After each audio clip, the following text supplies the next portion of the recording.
a lot, but if you do it piecemeal, if you do little things, which I think are very hard to do, I agree with Mike Barnicle, AK-47s are not used to bag Bambi, but every time you try to do that, the 20% who is in opposition, that's all they care about. So it's hard to do, but I don't think that means that we shouldn't do anything. Yeah, well, and when you look at this story that you pointed out to, Mike, you just wonder.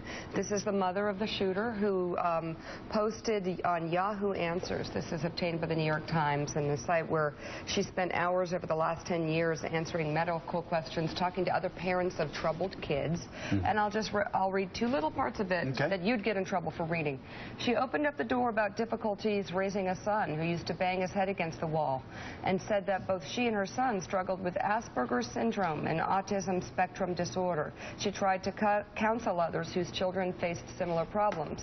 In an online forum answering a question about state gun laws several years ago, Ms. Harper took a jab at lame states that imposed limits on keeping loaded firearms in the home and noted that she had an AR-15 and AK-47 with semi-automatic rifles along with a Glock handgun.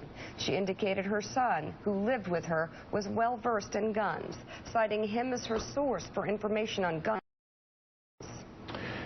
We all have kids, right? You get into an automobile with a kid, what does the kid do automatically?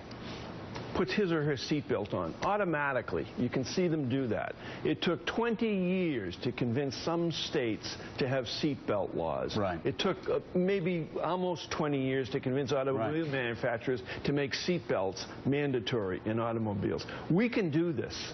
We can do this.